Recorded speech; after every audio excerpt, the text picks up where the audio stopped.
22. All right. And tell me about the experience to start us off. Well, the first question everybody asks us, how did you get on the show? And we didn't actually apply. Somebody recommended us to the show. They were looking for a country Alabama married couple, MacGyver type, and a friend of ours, Bobby John Drinkard, he was on Survivor, and he was like, I turned you guys' name in, and they're going to be calling you. We're like, yeah, right, whatever. Well, about 2 weeks later, they started calling us. We're like, what? So they actually wanted us to go to a finals, and we're like, okay. So we filled out a bunch of paperwork, went to finals, and that didn't, they were late getting our paperwork in, and it took us 3 seasons to get in. Okay. So they put together a storyline. They're putting together a show, and they want particular things that they're looking for in the teams. And so they just wait until you're a perfect fit. But if they want you, they'll fit you where they want you. Okay. And do you guys think you fit that mold that they wanted you for? For that season? Yeah. Yes. Yes. And so when your friend told you about this, were you guys like excited about it? Were you confused? Were you leery? What were your thoughts? No, we were like, what? We thought he was, kidding with us, and we were having a cookout here. It's in the summer, and we were like, yeah, they're not going to call us. Why would they pick us? That's so fun. And then when you guys found out that you were for real going to be on the season, what went through your head then?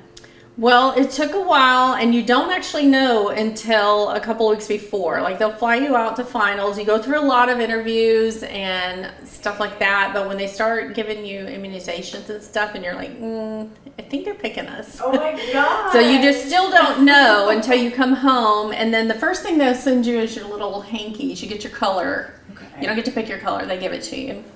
They ask you what colors you like, but they give you your color, and so we got those, but we still didn't know that we were going. You still didn't have an itinerary. We still didn't have dates. We still hadn't been said, you're going. And then, so I think it was between 2 and 3 weeks before they're like, okay, you're going.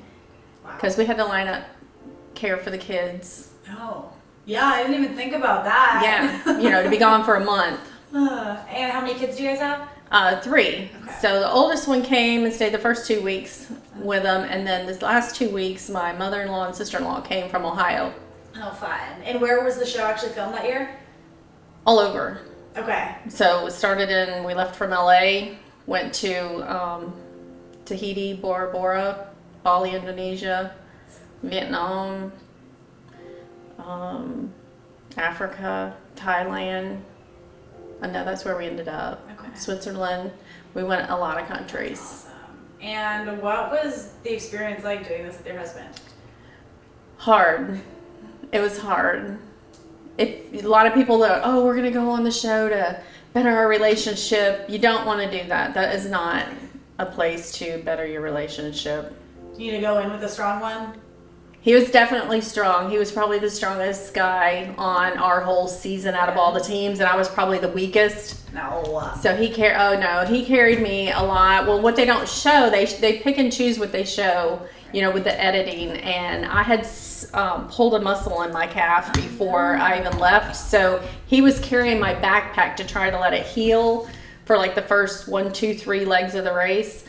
And of course, nobody knew that while they're airing it. So, they can't show everything. Right. And how did you guys do that season? We actually came in 5th, but we got eliminated with a penalty because we rolled our cheese. Explain. Okay, so there was these huge, I think they were 50-pound blocks of cheese. We were in Switzerland. Okay. And we had to go up these hills that were literally this steep. I had these tennis shoes on. I was in the snow up to my head. It was freezing, hungry, tired. You had to go up one hill and then another hill. Okay. Well, my tennis shoes were just slipping and sliding. I was tired. I couldn't hardly get up the hill. So you get up the hill. Everybody that ran past us, all the other teams were saying, roll the cheese, it's easier. Roll the cheese, it's easier. So we get up there, and the clue, you have to really read the clues, because it said deliver the cheese to the barn in the traditional fashion. I believe that was the wording. So we had a sled, but it didn't say put the cheese on the sled. It just said deliver the cheese in the traditional manner. So we're like, well, we couldn't keep the cheese on the sled. It kept falling off because it was way bigger than the sled. The sled's like this. The cheese was like this. And so it started rolling. So we thought, well, it went. So we just rolled it a couple of times. So when they hollered up to us to stop, we couldn't roll the cheese. Then, of course, we put it on the sleds and got it down. Well, when we checked in and got to the finish line, you know, Phil congratulated us and everything was like, yay, you guys are team 5. We can't believe, how do you guys keep pulling this off? And I mean, it was awesome. We were so excited because this meant we got to go on, you know, to the final 5, and then it got to the 4, then to the final 3, which was a big deal, the end of the final 5. Well, then they came over with a penalty. Time out. Phil was like, hang on. So he comes back and he's like, I'm sorry, but Chuck and Wynona, they're giving y'all a penalty. You've got 30 minutes to wait it out. And I think we had all but maybe, I think I remember it was somewhere between 8 and 12 minutes left in the penalty. It wasn't very long. Okay. And here come the YouTubers over. Yeah, we were like, it was heartbreaking. We know it was the TV show and it was a game, but it was hard. It was real because you're out there for so long. It was, you know, it was heartbreaking. So wait, so the teams that were telling you to roll the cheese, were they trying to pull a fast one on you? They all said they rolled their cheese at one point or the other too, but we don't know if maybe the cameras just didn't catch it, or they all said they rolled their cheese. So we don't know. Okay. We don't know. Is there a little? Because you don't know that. Yeah. You only know what they show on TV. Right. And so, you know, going through this experience where you see every single thing that happens and you're there for real, and then you're watching it on TV and you see what makes the cut. What was that experience like? You don't know what's going to air. You are just as shocked as everybody else watching it. You're like, oh my God, did that happen? Oh my God, did that happen? We laughed the entire time. We had viewings with friends and family for about the first 4 or 5. We went over to Moe's Barbecue and had it, did the viewings, and then we didn't even tell we didn't tell anybody where we placed. You weren't allowed to tell. Yeah. Because everybody got money, but you couldn't get it till after the finals, and you weren't supposed to tell. Okay. So our family didn't even know the night we got eliminated. Wow. We didn't tell anybody. Was it hard keeping a straight face when you knew? No. Everybody cried. Everybody was crying when we got eliminated. Here, we had it here. My daughters and my kids were crying. We were like, yeah, well, that's it. No, because it was fun. It was more fun keeping the secret and letting them watch it. Because if you told them what's going to happen, I mean, you don't want to go see a movie. You already know what's going to happen. The outcome. No, so it was fun. And so you said you are a hairstylist. What does your husband do? He's a Walmart manager at the Burton Walmart. Awesome. How do you think those skills came into play? Well, he has good outdoor skills anyway, without being a Walmart manager. He's a jack of all trades. He's strong. He knew how to handle himself even when we were in Africa. We had to build a little thing to catch, a snare.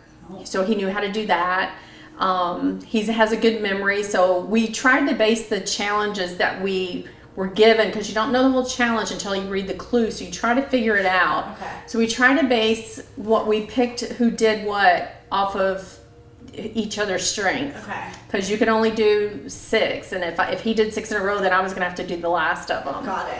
But say the first one, when we went to Bora Bora, I had pulled a muscle in my leg. So we said, if anybody gets to skydive, I get to do it. So we agreed upon that. Well, we get there and we could see that we were gonna skydive. Well, he didn't want me to do it. He was like, we need to save your leg. You need to rest that leg. If you jump out of that hurt. Well, what he didn't know is my part is I had to carry his backpack and mine and run like 2 or 3 miles to find him where they dropped him. Oh, no. So that was worse. So you don't know. It's always a surprise. But overall, was it an awesome experience? Oh, absolutely. You would never get to go to that many countries and that many places and have somebody else pay for it. Right. And then, I'm sure, is this something that you guys still continue to talk about? Oh, yeah. Every season I watch. That's so Like I said, he gets mad because we didn't win the $1 million. But to CBS and The Amazing Race, it's a show. They're putting on a show. To Right. us, it was the $1 million. Did I want the $1 million? Yes, of course. But, you know, if I was to do it again, I think I would let it sink in more of where we were and the different cultures and really embrace where we were. Yeah. And then are you allowed to tell me how much money you guys did win? No. Okay, that's fair. Everybody got something. Oh, you got really? paid. Yeah, you got every placement got something. Even you know, last? Oh. yeah, everybody got something. Okay. And then they sent you to sequester, and you got money there as well. Okay, cool. So depending on how long you were in sequester, we were only there 2 nights because we made it to eight legs. Right. Cool. We were on 8 legs, 8 of the 10 legs. This is so fun learning all this. And then I guess, you know, for people at the casting call, what would your advice be for anyone, 1, trying out, and 2, for any advice for anyone being on the show? Okay, so they're putting together a TV show, and they don't want fake. They want you to be real. Be yourself. If you're funny, be funny. If you're serious, be serious. If you laugh a lot, laugh a lot. Just be yourself, but just keep in mind, if you try out for the show and you don't get it this season, doesn't mean they're saying no. It just means not now. Yeah. So they may pick you for the next one. They're putting together a show, and they're strategic about it and how they do it. And then, you know, for anyone here who did make it, if anyone in this area does, what's your advice once you actually get there? Work out more than I did before you go. Because, you know, you don't know that you're actually going to go for 2 or 3 weeks before, so start working out now. I don't know when they plan to leave, but you don't think that you're going to make it. So be prepared, pack light, because we were ditching stuff. The closer it got to the end, we were ditching stuff out of our backpacks. You don't need a curling iron or a straightener. Take 2 pair of shoes for sure, which I did, but I would take, if I was to go again, I would take tennis shoes and probably hiking boots. Okay. Chuck wore his hiking boots the whole time. They were laughing at him, but he had no problem in any weather. So you have to take all your own stuff without knowing anything? They give you nothing. Your instructions are packed for extreme heat and extreme cold. Pack what you want. That's it. Yes. Now you do have to lay out like our beginning outfits that we took off on the first day, and they wanted to see some of your outfits, and you had to send them in, and they had to get approved. And then whatever you picked to wear on the first night, you had to wear that. Okay. Whatever you sent in, you had to wear that. Huh. Do you know what the purpose of that was? No. Okay. Huh. I guess to make sure nobody showed up inappropriate. I don't know.